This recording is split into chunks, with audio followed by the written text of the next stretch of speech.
चलो तो बच्चों हम लोग बात करते हैं टॉपिक नंबर 5 की लेनी हुंडी बाई बिल्स रिसीवेबल बुक्स। जब किसी व्यापारी को किसी ग्राहक के पास से रकम लेनी हो तब सामान्यतः रूप से हिसाबी निपटारा के लिए व्यापारी ग्राहक पर जरूर रकम की हुंडी लिखता है। ग्राहक इस हुंडी को स्वीकार कर सही करके उनको वापस करता है। जिसके द्वारा हुंडी लिखी जाती है उसके लिए वह लेनी हुंडी होती है और जिसके द्वारा हुंडी स्वीकार होती है उसके लिए वह देनी हुंडी होती है। जिस व्यक्ति के पास हुंडी है उदाहरणतः धारण किए हुए हैं उसके लिए वह लेनी हुंडी होती है। अलग अलग ग्राहकों के पास से प्राप्त लेनी हुंडी का विस्तृत लेखा लेनी हुंडी बही में लिखा जाता है।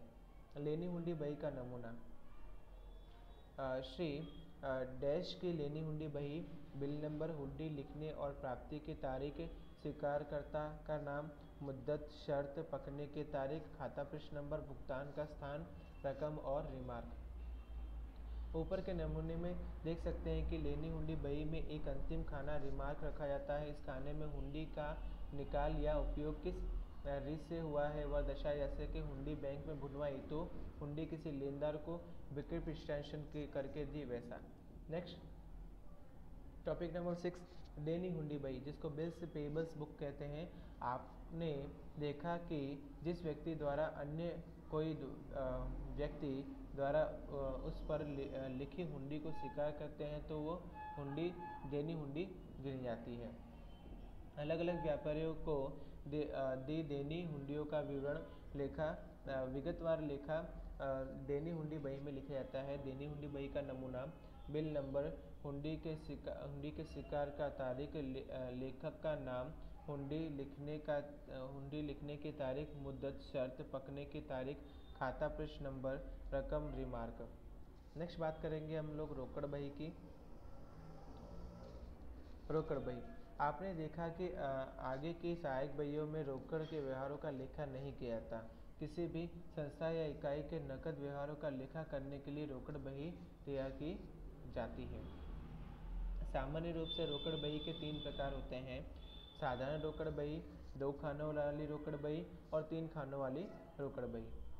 वर्तमान में 3 खानों वाली रोकड़ बही अर्थात कि रोकड़ बैंक और बट्टा के व्यवहारों का समावेश करने वाली रोकड़ बही अधिक प्रचलित है, जिसका विस्तार से चर्चा इस प्रकरण के आगे के प्रकरण में किया गया है।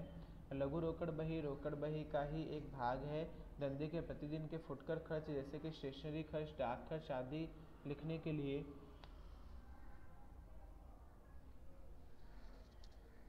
लघु रोकड़ बही बनाई जाती है, जिसकी भी विस्तार से चर्चा आगे के प्रकरण में की गई है।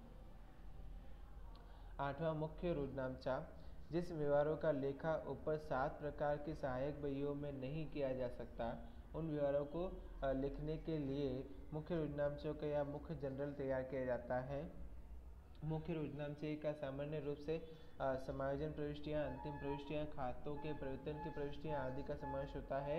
उसकी विस्तार से चर्चा रोकड़ बही के बाद के प्रकरण में हम लोग करेंगे। तो बच्चों इसी के साथ आपका ये पार्ट भी कंप्लीट होता है। आपको स्वाध्याय में जितने भी सम हैं वो सारे कंप्लीट करने हैं। कोशिश ये करना कि आप सवालों को ज़्यादा से ज़्यादा हल करने की कोशिश करें।